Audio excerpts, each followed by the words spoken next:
Hola, buenas noches a todos. Bienvenidos al curso de hidrología. Buenas noches a todos.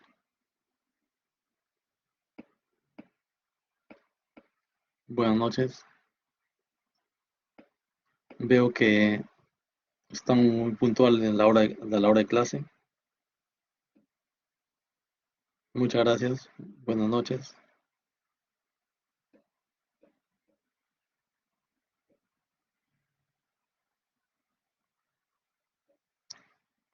¿Qué tal? Quería saber si tienen algunas preguntas o consultas sobre el curso o sobre el trabajo. Algunas preguntas, dudas, consultas.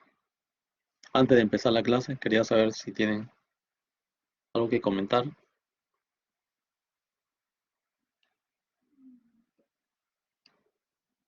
sobre el trabajo, ¿sí? Buenas noches, ingeniero. ¿Podría compartir mi Bueno, pantalla? sí, sí, sí, Ok, claro. ya.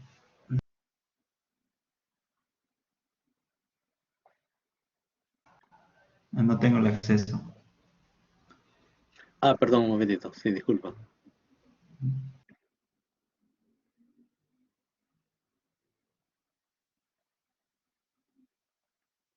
Ya estás como presentador. Ya.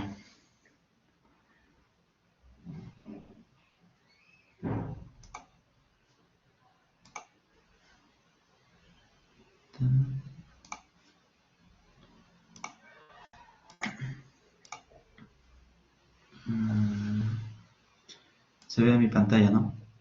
Ah, Sí, sí, se mira. ya. Esto es lo que nosotros hemos delimitado en nuestra cuenca. Eh, este es el punto de salida de la cuenca, de acuerdo a las coordenadas que se tienen en el PDF. Somos el grupo 6. Y Ya. ya, ajá, ya, esta es la delimitación en sí de la cuenca y estos son los ríos. Aún nos falta lo que es reconocer el río principal, pero queríamos saber si nuestra delimitación de cuenca está bien o hay algo para corregir para proseguir con el trabajo. Lo han hecho con el ArcGIS, Sí, ArcMap, ¿no? Sí. Ah, ya. Sí, está bien. y ese es el Bueno, ArcGIS. Excel. aparentemente Sí, se mira bien ahí, pero eso lo pueden trabajar a mano, también lo pueden mejorar a mano o no. creo que sí. Estas partes Porque en que son algunos, más por- rectas. sí, sí, por ejemplo, ahí las partes que están rectas, las Ah, ok, partes ok. donde el afluente está muy pegado a la delimitación. Por ejemplo, aquí, Ah, ya. acá en la parte de arriba, Estas, se nota estas ahí. estas, por ejemplo, de acá, no sé si se ve, hay unas subcuencas que Ah, están por que no ejemplo, tienen. Ajá, eso, por ejemplo, no debería estar, ¿no? Porque ese afluente ya va a otro más abajo. claro. No debería estar, por ejemplo. Entonces eso se eliminaría. Se elimina, tiene que eliminarse eso. Ok, Y el de ok. arriba, el que arribita Ah, también se debe eliminar. acá, por ejemplo, algunos en la mitad también. Acá hay Eso sí, uno. porque eso sí, no hay problema, porque está dentro de la cuenca, Ah, ok. Ah, ya, vale, está dentro de vale. la microcuenca. Ok, pero no se interseca con ninguna de las cuencas. Por ejemplo, acá Claro. arriba, acá esta parte de acá. Esto no sería para eliminarlo. Bueno, sí ha O salido eso, lo pero agrego. no, si O ha lo salido dejo. eso, ahí nomás se queda entonces. Ok, En entonces lo solo que debo te decía era eliminarlo. lo que ustedes ven, deben eliminar eso el de abajo, así porque ese afluente no alimenta al punto de salida, si no alimenta más abajo, entonces eso debe estar fuera. Ah, ok. Esta parte de acá, esta también. Ah, ya. Entonces esta parte debemos eliminar, ¿no? Sí. Ya. Ya, profe. Ya, ingeniero, solo era eso, esta consulta. Y tratar de que todos los afluentes estén dentro de la delimitación Ah, ok. Ya. Y bueno, y esta parte, por mejorar ejemplo, los tramos esta parte rectos, por también. ejemplo, darle curvatura. Ah, ya. Esta parte sería para eliminar, Eso, ¿no? eso también se debe eliminar, correcto. Ya. Eso. Y acá también creo que hay una parte. Esto sería para... No, no, esto sí está bien. Esto sí está bien. Entonces estas partes que están medio rectas sería para mejorarlo a mano, para cortar media curva y eso. Sí, sí, sí, así es. Ya. Y en general, solo eso. Pero pueden ver también guiarse por la Carta Nacional, donde están las curvas de nivel, y donde están las Ah, ok, altitudes. Se ok. pueden guiar de eso también, Ya, porque ya eso entiendo. es lo mejor es en realidad que lo hagan a través de esa Carta Nacional, que hagan la delimitación. ¿Por qué? Porque ahí se ven los cerros, ahí se ven las cumbres, las partes más altas. En cambio, aquí en Ah, esta ya. figura no se aprecia nada de eso. No tenemos Sí, la curva de sí. niveles, no tenemos los Sí hay cerros, no curvas de tenemos los nivel. puntos más altos. A ver, esas son las curvas. Ahí están. Sí, Ah, ya. Ah, ya, ajá. bueno. Sí está en la mayor parte. Sí, sí, también tenemos el río de curva. Solo que acá renderiza un rato para estar. Pero ya lo habíamos cortado. Entonces sí, pero sí sería bueno mejorar esas partes, como usted dice. Estas partes medio rectas son las que se cortaron acá. Y por Eso ejemplo, sería. solamente las curvas aparecen solamente dentro de la delimitación de la microcuenca, ¿no? O pueden aparecer también Sí, fuera. sí, sí, sí puede aparecer acá. Acá tengo. A ver, me Curvas, gustaría que curvas. lo pongas en todo, que aparezca la Ahí curva de está. nivel fuera también. Ahí está, Claro, ingeniero. entonces ahí te puedes guiar, y te puedes guiar por las cumbres, las partes más altas, Esos son para los hacer la ríos. Ajá. delimitación de cuenca. Ahí ya, por la parte más alta. Ok. Sí, que cruce, la delimitación debe cruzar por los picos más altos, los cerros más altos. Ahí ya. Por los cerros más altos. Esta parte acá. Esa es la siguiente dimensión. Ya. Entonces sería para hacerlo manualmente, ¿no? Eso, para cortarlo. Y guiándote por las curvas de nivel, Ya. Ya, ingeniero. para que Entonces, cruce, para que pase por las partes más altas. ya, ingeniero. Ujú. Ok. Ya, Muchas gracias. correcto. Muy bien, muchas gracias, Herbert. ¿Alguien más desea hacer alguna consulta o pregunta?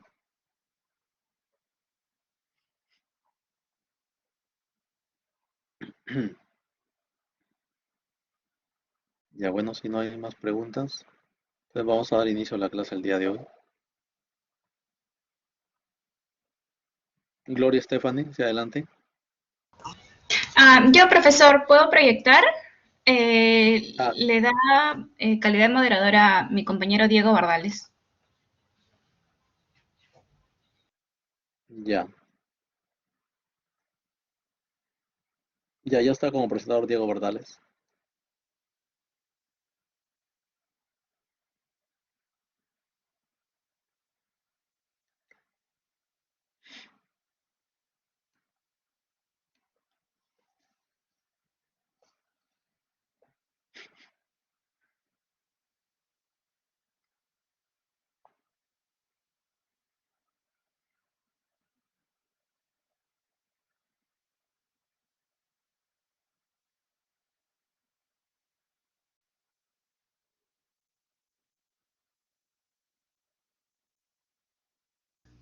Buenas noches, ingeniero. Teníamos la siguiente consulta. Buenas noches. Acá nuestra delimitación que realizó el mismo ARGIS muestra que las curvas no están bien delimitadas, creo, porque corta los ríos, supuestamente.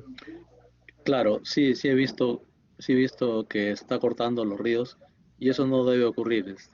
Por eso es una primera delimitación la que hace el ArcGIS y después de eso ustedes tienen que mejorarlo ya a mano, y Allá re- guiándose por los ríos adyacentes que se presentan ahí y guiándose por la curva de nivel también. o sea, veo si converge o no, según ese manual que está en el aula virtual, creo, ¿no? Sí, sí, sí, así es. Ya, Y que la delimitación no debe cortar a los afluentes, no debe cortar los ríos. o sea, ese sería como un boceto y tendríamos que mejorarlo manualmente. Sí, correcto. Les da un boceto, un esquema preliminar. Luego tienen que mejorarlo a mano, guiándose por los ríos que se encuentran ahí adyacentes a la microcuenca y guiándose también por las curvas de nivel. Ah, ya, ingeniero. Ya, está bien, ingeniero. Muchas gracias. Ya, de nada. Gracias. Ya, de nada. ¿Alguien más que desea hacer consulta?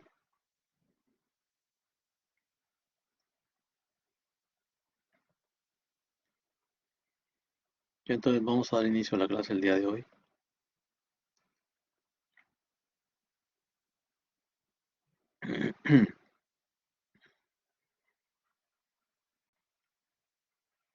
Ya vamos a ver, los temas a tratar el día de hoy son la meteorología, climatología, los elementos meteorológicos, los parámetros meteorológicos, la radiación, temperatura, vientos, atmósfera, presión de vapor, contenido de vapor, humedad relativa, el agua precipitable y el efecto invernadero, el cambio climático.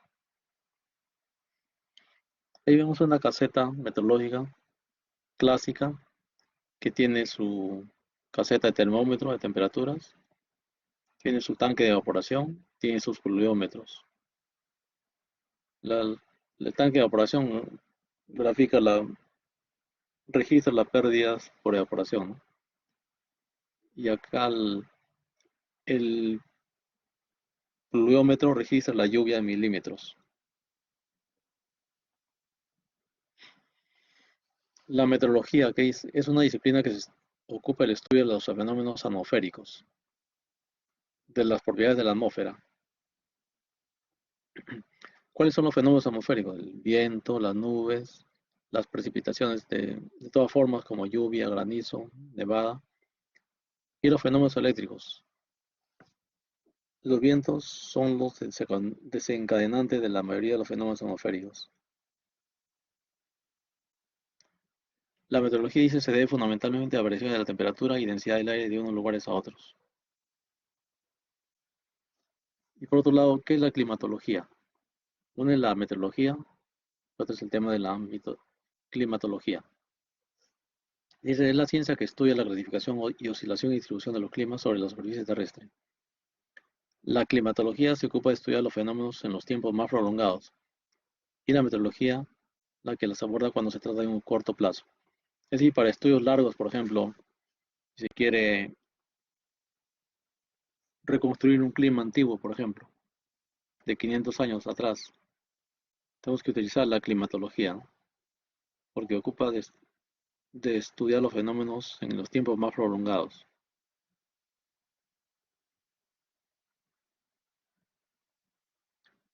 El clima está dado por la combinación de una serie de fenómenos atmosféricos.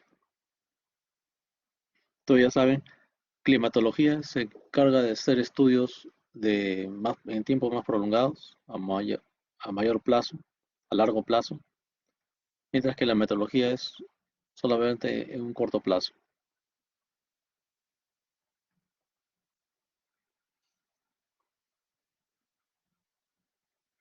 ¿Qué es la meteorología? Estudia la atmósfera terrestre desde la superficie de la Tierra hasta una altura de 1600 kilómetros aproximadamente. En ese es el espesor de la atmósfera, ¿no? La climatología solamente la estudia hasta una altura de 30 metros. O sea, la climatología estudia solamente el clima hasta una altura de 30 metros, sin embargo, el- su periodo es más amplio que la meteorología.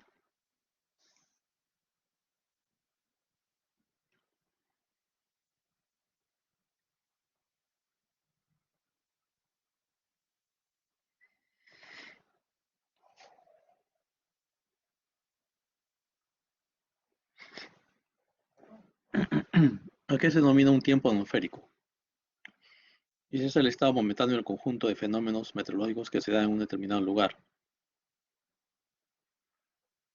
En un determinado lugar se puede decir frío, cálido, húmedo, seco, lluvioso, sin lluvia, con viento o calmado.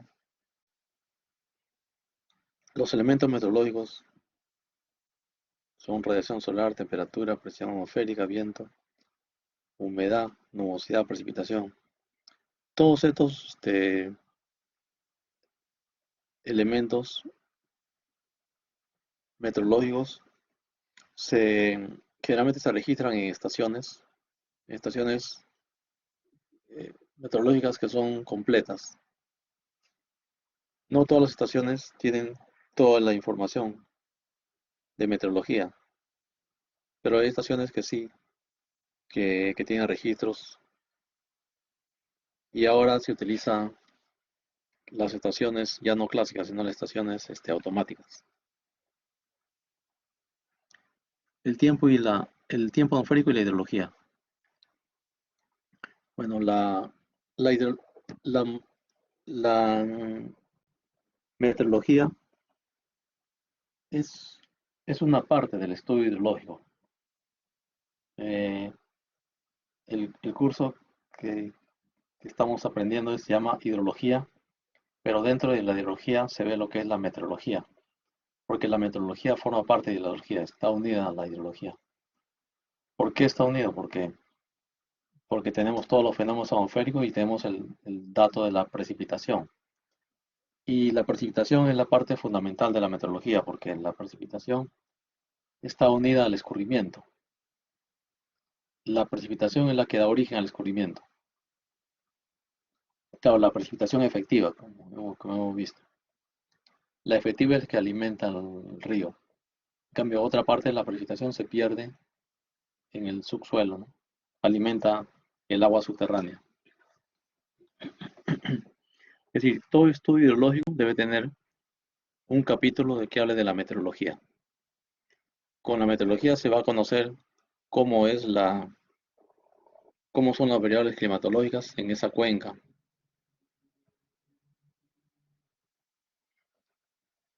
Ahora veamos un caso de la climatología.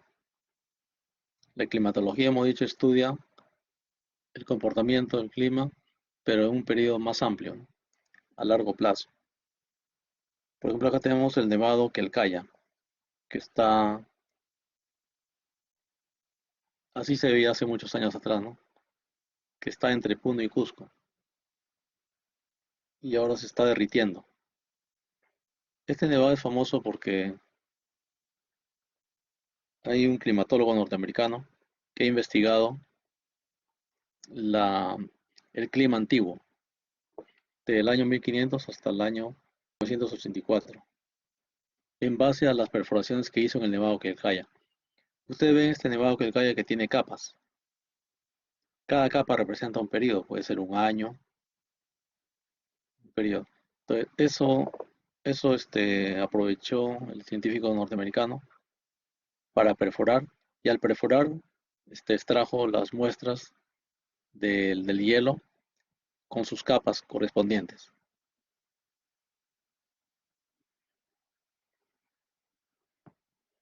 Y el registro de ese clima antiguo, de este investigador norteamericano, se presenta aquí, ¿no? Del año 500 hasta el año 1984. Y aquí esto coincide con del colapso de algunas eh, culturas prehispánicas. Por ejemplo, en el año, no, acá por ejemplo hay 32 años de sequía iniciada al final del siglo VII, significado acá una pequeña sequía, 32 años de sequía. Luego aquí, en el año 1000 aproximadamente, es la época en que varias culturas prehispánicas cayeron, colapsaron, debido a que se inició una sequía muy profunda. Una sequía que duró hasta casi 1000 años, perdón, 300 años, del año 1000 hasta el año 1300, casi 300 años de sequía. Y también luego de la sequía, pues ocurrió una inundación.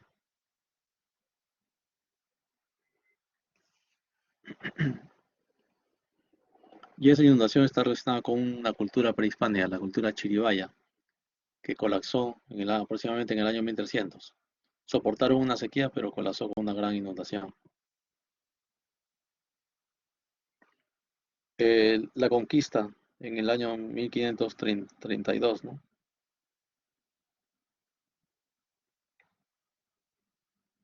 Inicio de, inicio de un periodo húmedo. Durante la conquista y la colonia, se produjo un periodo húmedo, pero luego bajó entre el año 1700 y 1850 aproximadamente, o 1875 aproximadamente. También ocurrió un fenómeno de, de sequía. ¿Por qué sequía? Porque está por debajo del promedio. Ese es el promedio. Dice 1,37 metros de promedio de acumulación del 500 a 1984.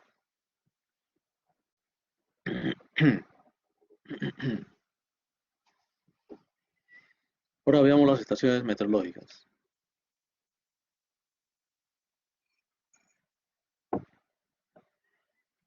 Las observaciones, ¿cómo opera una estación meteorológica?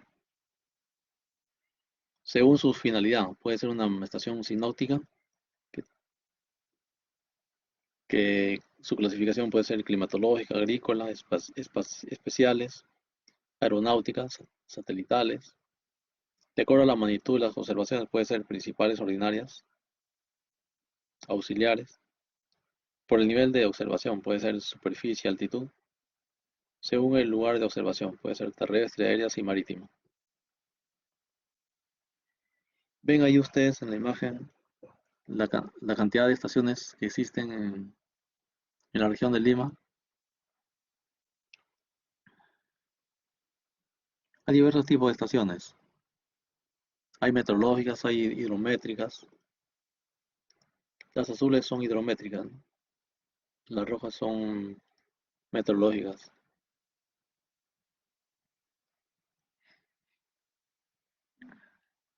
Pero hay meteorológicas que son completas y hay meteorológicas que no son completas, que solamente son pluviométricas. ¿Cuándo se dice que una estación es pluviométrica? Solamente cuando registras solamente la precipitación. Entonces, hay estaciones que son solamente pluviométricas, mientras que hay estaciones meteorológicas que son más completas.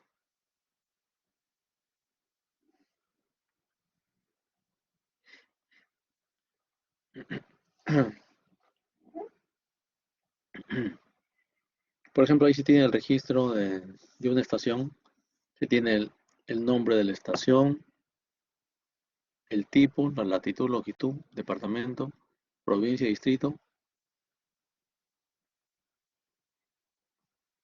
Aquí hay una estación meteorológica de la Universidad de Piura.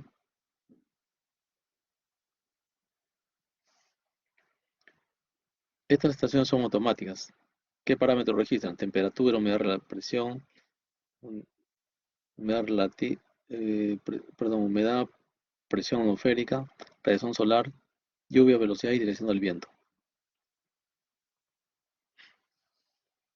Entonces, como ven, las estaciones deben tener dónde están ubicados, en qué lugar, en qué distrito, en qué provincia, en qué región, a qué cuenca pertenece y luego la ubicación de la estación en latitud, longitud y altitud.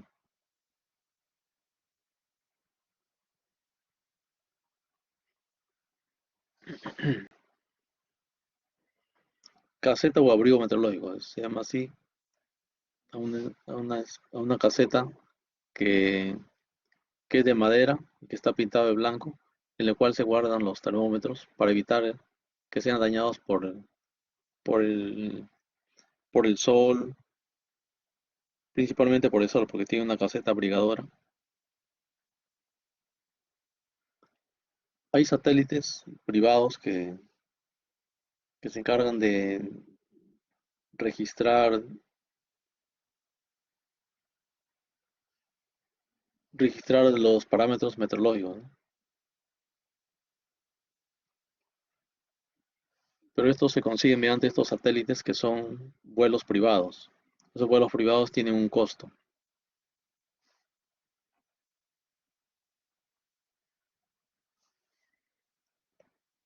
Hay algunos satélites elaborados, fabricados financiados también por la Universidad de las Peruanas, la Pontificia Católica y la Universidad Nacional de Ingeniería.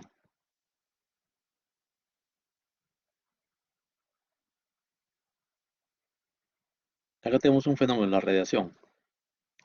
Es uno de los fenómenos tal vez más importantes que tiene que ver con el ciclo hidrológico, ¿no? Es un proceso físico mediante el cual se transmite energía en forma de ondas electromagnéticas. Las ondas poseen dos características, longitud y frecuencia. ¿Cuál es la principal energía de la radiación? El Sol. El Sol constituye el 97.97% de la energía eh, involucrada en los fenómenos. Otra fuente de energía son la radiación emitida por la Tierra, que es de onda larga, y la radiación solar influye en el ciclo hidrológico, en el cual los cambios de estado físico, como evaporación o evapotranspiración, requieren energía. Para la evaporación, por ejemplo, se requiere energía, ¿no? Para que la gran masa del océano Pacífico o del océano Atlántico, sean, esas masas sean evaporadas, se requiere una gran energía. Lo mismo para la evapotranspiración de las plantas, de los cultivos, de la vegetación. Igualmente se requiere energía para que se calcule la evaporación y la transpiración de las plantas.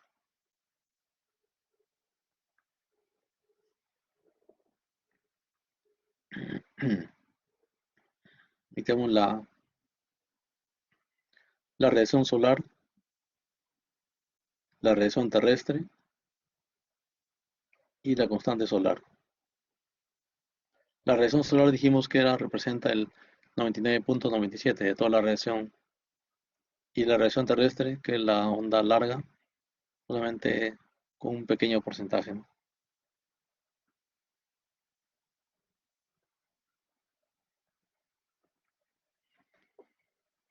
Aquí mostramos la distribución de la radiación solar. Este es el Sol. A la superficie terrestre va y refleja la atmósfera 4%. Acá en las nubes también se refleja o se dispersa 20%. Y aquí un 6% en la atmósfera. Eh, Se denomina albedo cuando la parte de la energía que es reflejada y dispersa hacia la atmósfera. A eso se llama albedo. Más o menos el 30% de toda la energía es la que se produce mediante albedo.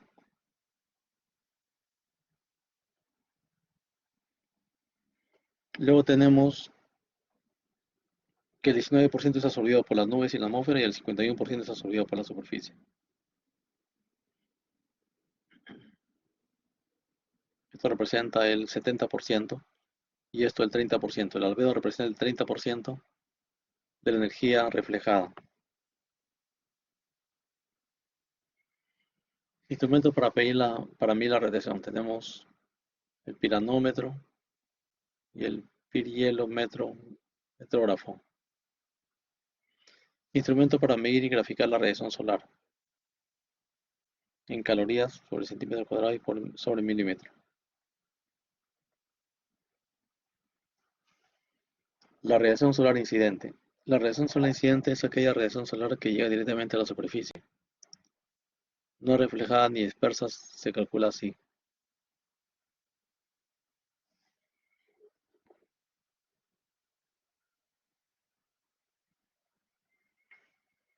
R, R es la radiación solar incidente, multiplicado por este es RI, radiación solar incidente, diaria para el mes, en Langles por día. RA, radiación global incidente, multiplicado por A más B por N y entre N. Donde N es la duración observada de las horas luz. N es el número máximo de horas luz. Y el Langley, una caloría por centímetro cuadrado.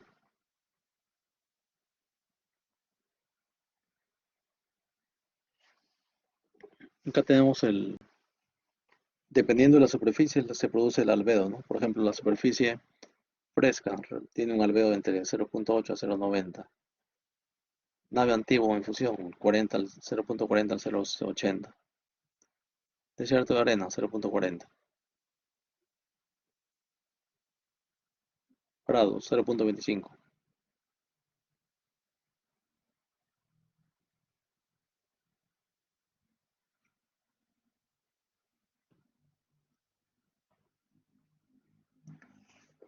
La radiación neta Rn es la entrada neta de radiación a la superficie en cualquier instante.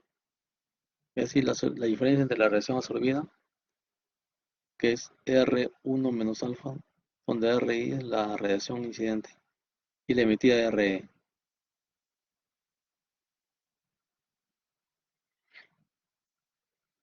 La radiación neta en la superficie de la Tierra es la mayor fuente de energía para la evaporación del agua.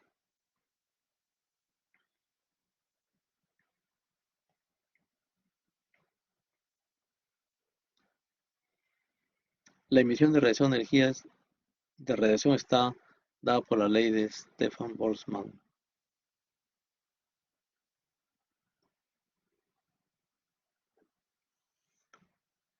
donde la energía es igual a 2.90 por 10 a la menos 3 elevado entre T, donde T está en grados Kelvin.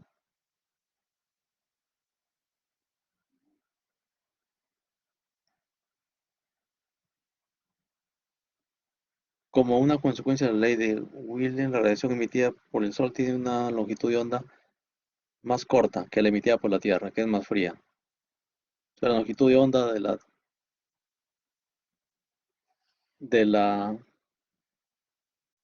la que emite el Sol, la energía que emite el Sol, tiene una longitud de onda más corta y la energía que emite la Tierra es más, es una longitud de orden larga. Reflexión y difracción. El albedo mide la proporción de relación entrante que se refleja nuevamente hacia la atmósfera.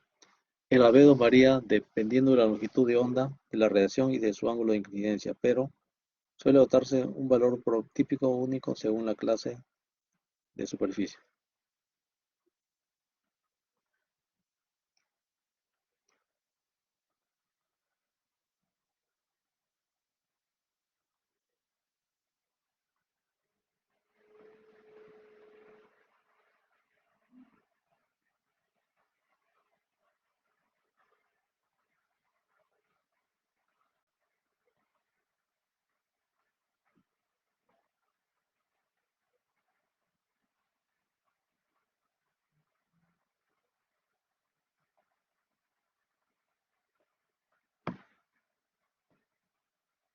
¿Pueden mirar la diapositiva?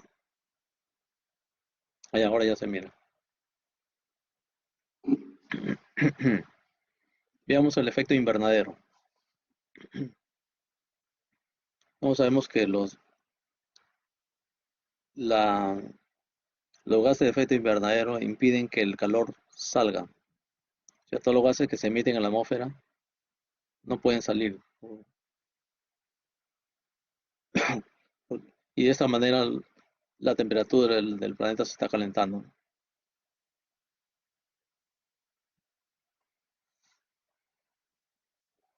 ¿Qué es el calentamiento global? Es el aumento de la temperatura a causa del efecto invernadero. Al haber más gases de efecto invernadero en el aire, la temperatura de la Tierra es mayor. El calor queda atrapado por más tiempo.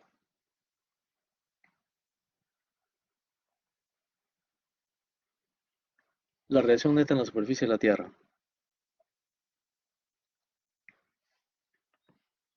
Hay una radiación que es directa, una emisión directa, otra reflejada, otra se va a la atmósfera, otra dispersión por las nubes y la energía difusa.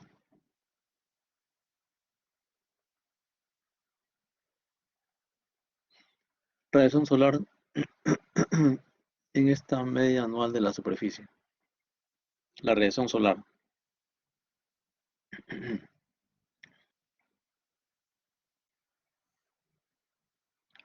Eh, Aquí vemos los dos hemisferios, hemisferio norte y hemisferio sur, ¿no? Y se ven acá la gráfica de la radiación solar. queda bastante fuerte en la zona de la línea del Ecuador. En esa zona es más fuerte la temperatura, la radiación solar igualmente.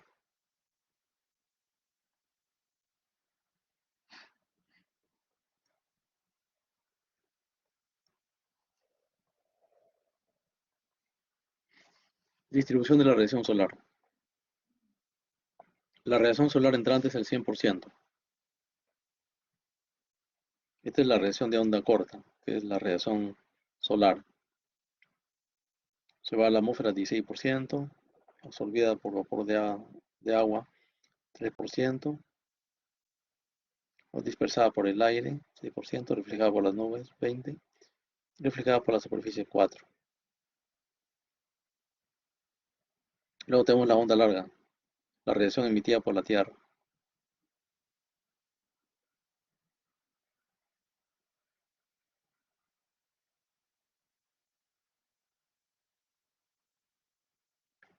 La variación de la radiación solar. Vemos que esta es una estación en la región de Tacna, proporcionada por el CENAMI en la región de Tacna. Y en la región de Tacna está ubicada en la zona sur del Perú, donde las temperaturas son más altas en los meses de enero, febrero, marzo. Perdón, la radiación solar. Y la radiación solar es más baja en la época a partir de la época de estiaje de abril a noviembre. La radiación es más baja.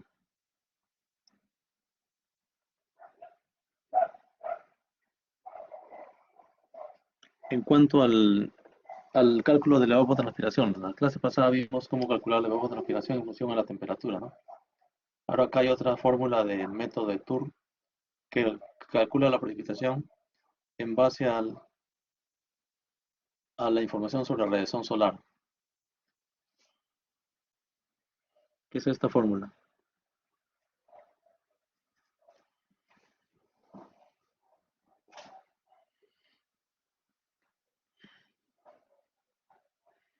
donde ETP es la evapotranspiración potencial, T es la temperatura mensual del aire en grados centígrados, RI la radiación solar en Langley por día. Luego, se hace una corrección a ETP para todas las zonas áridas con el siguiente factor. Para zonas áridas. Para zonas áridas se hace la corrección con este factor.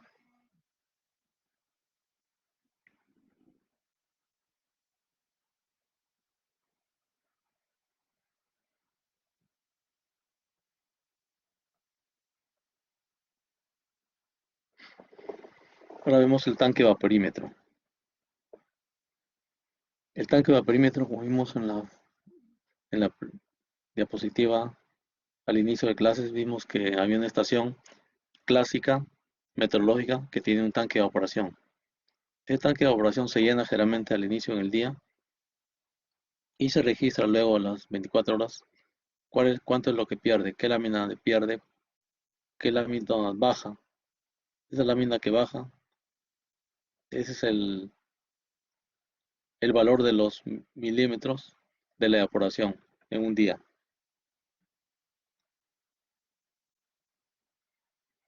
Algunos problemas propuestos de energía.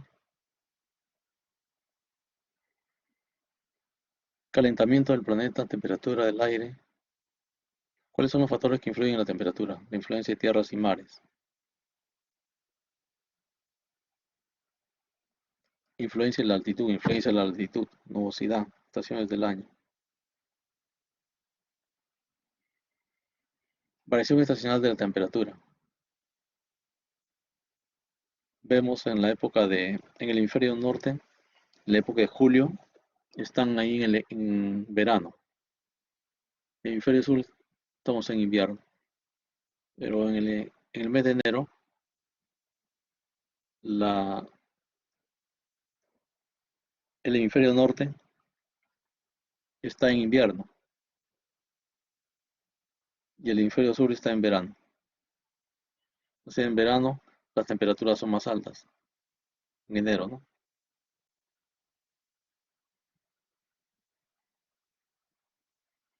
Algunos instrumentos útiles para medir la temperatura son el mini termómetro, termómetros, diferentes tipos de termómetros, termómetro de mercurio,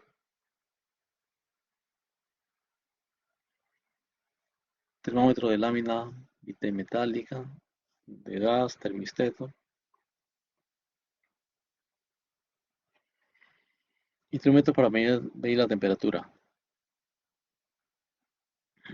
termómetros de máxima y de mínima, indica la temperatura máxima y mínima del aire ocurridas en el día. Instrumentos utilizados para medir la temperatura, el termógrafo, que registra la temperatura, el geotermómetro, para estudios de meteorología agrícola, es de interés el conocimiento de las temperaturas del suelo y del subsuelo. Está aquí.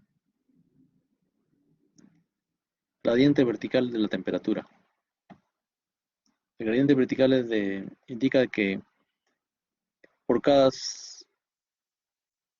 por cada kilómetro la temperatura se va reduciendo 6 o 7 grados centígrados por cada kilómetro. Y eso se denomina gradiente vertical de temperatura, ¿no? Cuando la temperatura disminuye.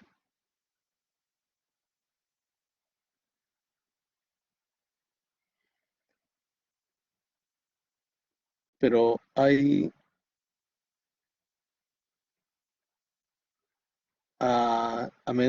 veces se presenta un aumento de la temperatura. En lugar de una disminución, se presenta un aumento de la temperatura. Entonces, cuando se presenta un aumento de la temperatura, eso se denomina inversión de la temperatura o inversión térmica.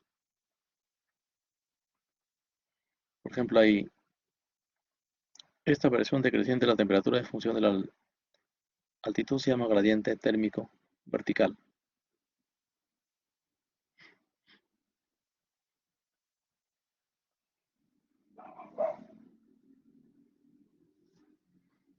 El gradiente vertical de temperatura, delta T entre delta Z.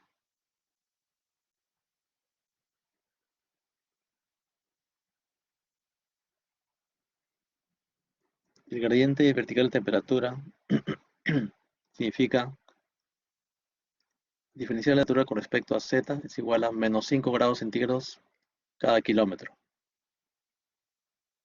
Entonces es un promedio, ¿no? De que la temperatura disminuye 6,5 grados centígrados cada kilómetro cuando se avanza en la atmósfera hacia arriba, ¿no?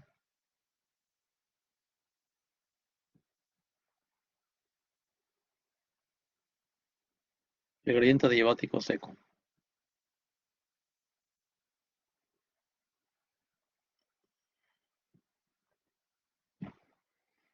Gradiente adiabático seco. Variación de temperatura con la altura en procesos adiabáticos.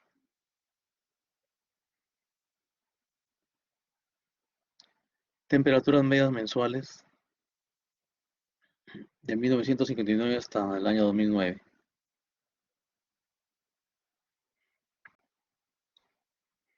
En este caso aquí se grafica el promedio. Este gráfico que ustedes ven acá, el registro del mes de enero, es el promedio de estos meses, desde el año 1959 hasta el año 2009. El reflejo este es el valor promedio. Como ven, acá en el verano se tiene abundante calor, mientras que en el invierno la temperatura baja.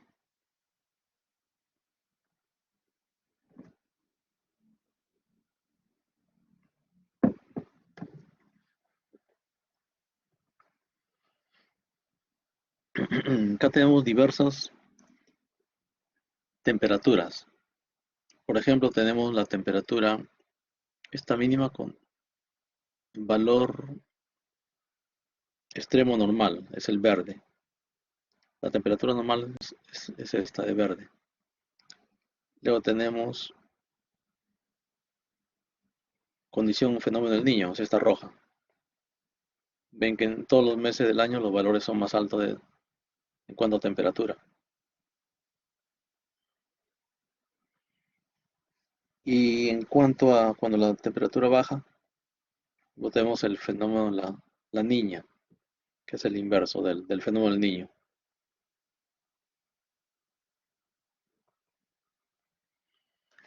La temperatura media mensual, ¿cómo se calcula? Dice, se calcula simplemente sumando todas las temperaturas mínimas diarias de ese mes y luego dividirlo por la cantidad de días, si es 28 días, si es 30 días o si es 31 días.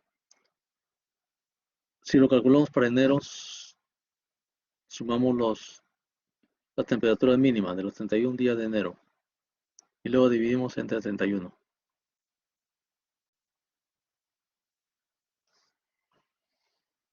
En cambio, la temperatura media mensual se obtiene de otro modo. Supongamos que tenemos una estación como XXX, ya que estamos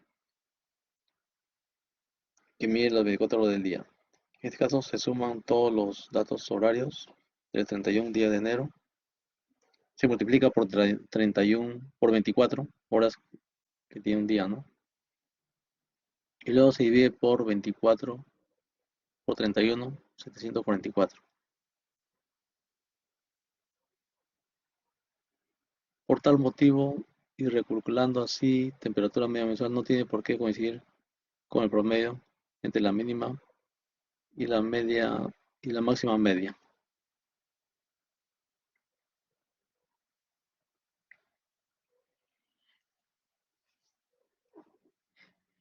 Estudia la temperatura. La temperatura puede medir datos diarios, máximos, mínimos, temperaturas registradas a los promedio diarias que se registran a las 7 horas, 13 horas, 18 y 23 horas.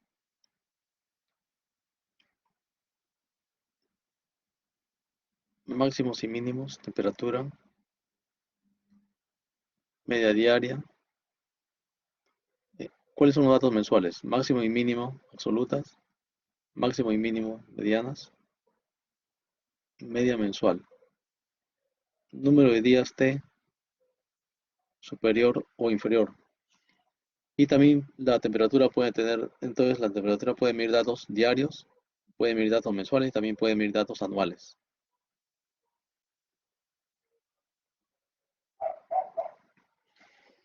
Los vientos, ¿qué son los vientos? Dice que el viento es un regulador de la temperatura atmosférica, ya que sin ellos los polos serían más fríos y el ecuador se calentaría en forma inimaginable. Los vientos mueven a las nubes y también arrastran los movimientos atmosféricos.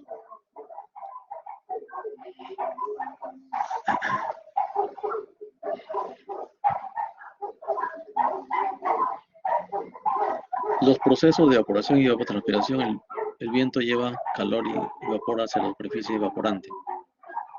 El viento es un componente esencial de las tormentas. Su velocidad se mide en anemómetros o anemógrafos y su dirección por medio de veletas.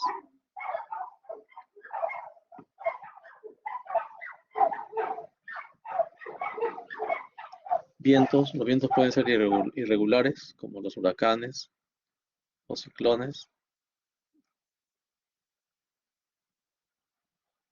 Los vientos pueden ser regulares también, brisas regionales, brisa de mar, brisa de tierra.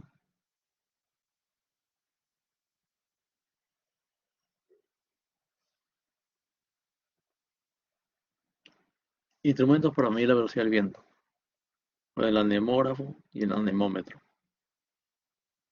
El anemómetro tiene un registro que se requiere que un operador esté vigilando. El anemógrafo registra el viento. Instrumento para medir el aire, el anemómetro.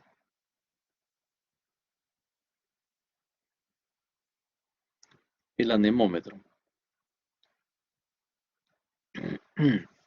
Se trata de un aparato meteorológico que es empleado para predecir el tiempo.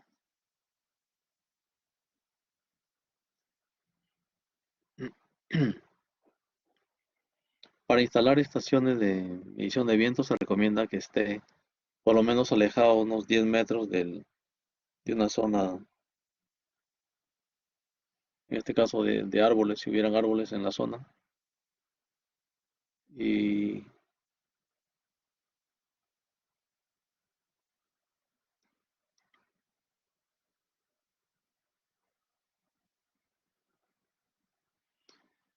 son recomendaciones que se dan para instalar estaciones de mediciones de viento. Les comento que hace varios años una empresa deseaba instalar una central, eh, una central eólica a base de viento, ¿no? Para generar energía. Entonces investigó dos zonas, una en el norte del Perú, en Piura, y otra en el sur del Perú, en Hilo, Moquegua, en Hilo, en la costa, en las lomas de Hilo. Entonces, durante, tuvo una estación, instaló una estación y tomó medidas durante un año. Al cabo de un año comparó las dos estaciones, tanto la de Piura como eh, la de Hilo, y vio que la estación de Piura registraba vientos más, más fuertes, ¿no? De mayor velocidad. Entonces, se decidió generar energía en la zona de Piura, en la región Piura. Entonces, para investigar se requiere tener datos, en este caso del viento, mínimo un año. Si hubieran estaciones ya instaladas en esa zona donde se quiere instalar, ya sería mejor, pero si no, generalmente, generalmente lo que buscan las empresas para generar energía son en zonas que generalmente areosas, aisladas, pampas, lomas, desiertos, son lugares adecuados para donde se producen fuertes vientos y al producirse una mayor velocidad del viento, lógicamente eso favorece para generar mayor energía. ¿Alguna pregunta o consulta tienen?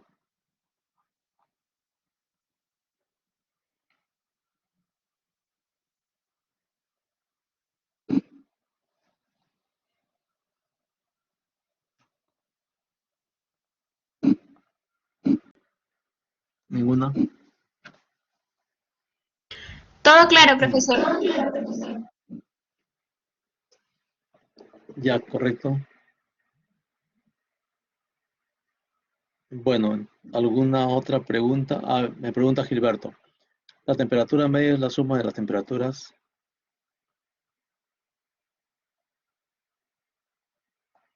Ahora vamos a ver, nos explicamos sobre la temperatura media.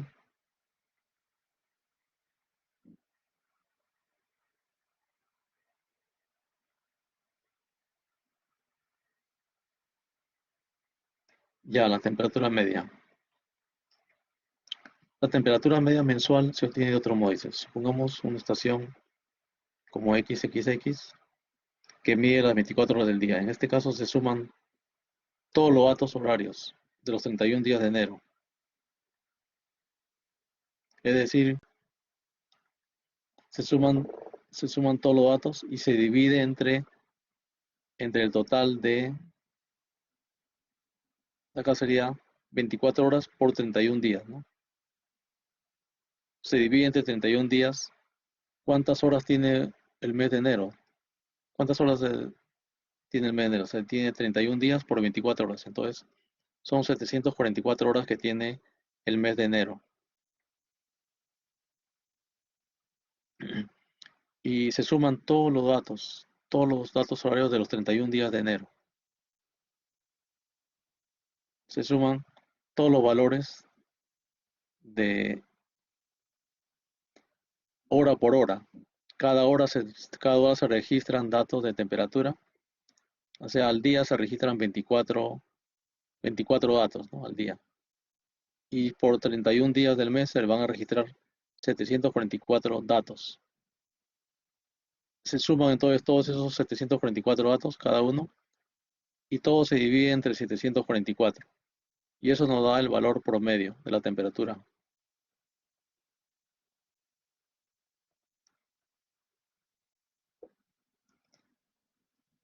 Sí, así es. Muy bien. ¿Alguna otra pregunta?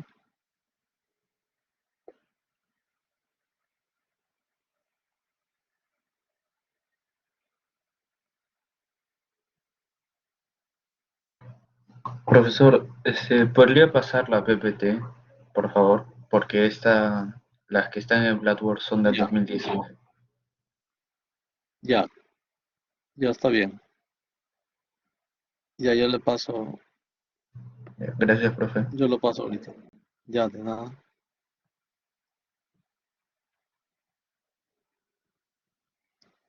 Muy bien, ¿alguna otra pregunta? Bien, entonces si no hay más preguntas, aquí nos quedamos.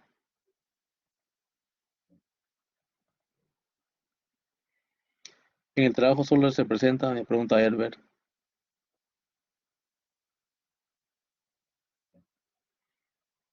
el PDF.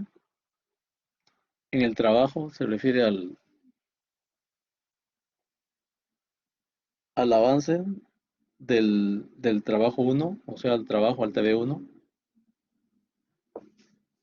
No, lo ideal sería que se presente con, bueno, en PDF, pero ya con curvas de nivel, con, con ríos, que se vean los ríos. Tiene que verse todos los ríos afluentes, tiene que verse también las curvas de nivel. Entonces, ahí nos vamos a dar cuenta si realmente todos los ríos están dentro de la microcuenca y los que no alimentan a esa microcuenca deben estar fuera, esos ríos deben estar fuera. Por eso, lo que estamos viendo que el ArcGIS lo que hace es una primera delimitación de la microcuenca, pero luego tiene que verificar esa delimitación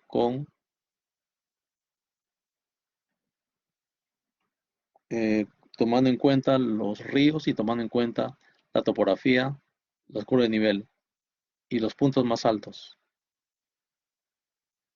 lo que se denomina como el Divortium Acuario. La introducción, eso también irá. Mm, no, eso generalmente, principalmente es la delimitación. Básicamente es delimitación. Lo otro ya es forma parte ya del informe final del curso que se presenta en la semana 15. Pero para hacer un primer avance del trabajo tiene que estar bien delimitada una microcuenca.